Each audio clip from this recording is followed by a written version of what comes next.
நெல்லை பாஜக வேட்பாளர் நயினார் நாகேந்திரன் மீது வழக்கு பதிவு செய்யப்பட்டிருக்கிறது. நயினார் நாகேந்திரன், அவரது ஆதரவாளர்கள் உள்ளிட்ட 25 பேர் மீது வழக்கு பதிவு செய்யப்பட்டிருக்கிறது.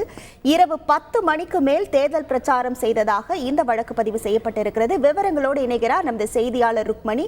வணக்கம் ருக்மணி, யார் அளித்த புகாரின் அடிப்படையில் இந்த வழக்கு பதிவு செய்யப்பட்டிருக்கிறது? விவரங்கள் என்ன? வணக்கம். நெல்லை பாராளுமன்ற தொகுதியில் பாஜக வேட்பாளராக திருநெல்வேலி சட்டமன்ற உறுப்பினராக இருக்கும் நயினார் நாகேந்திரன் போட்டியிடுகிறார். இவர் வேட்புமனுவை தாக்கல் செய்துவிட்டு கடந்த சில நாட்களாக தனது ஆதரவாளருடன் தொகுதி முழுவதும் சுற்றுப்பயணம் செய்து பிரச்சாரம் மேற்கொண்டு வருகிறார்.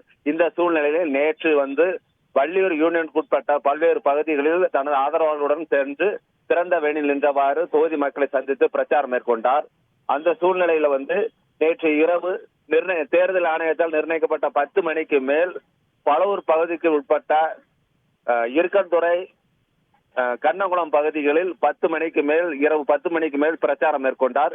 இது குறித்து தேர்தல் பறக்கும்படை அதிகாரி தினேஷ்குமார் அளித்த புகாரின் பேரில் பலவூர் போலீசார் வேட்பாளர் நயினார் நாகேந்திரன் உட்பட 25 பேர் மீது வழக்கு பதிவு செய்து விசாரணை மேற்கொண்டு வருகின்றனர்.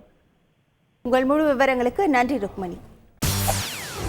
செய்திகளை உடனுக்குடன் தெரிந்து கொள்ள உடனே சப்ஸ்கிரைப் பண்ணுங்க.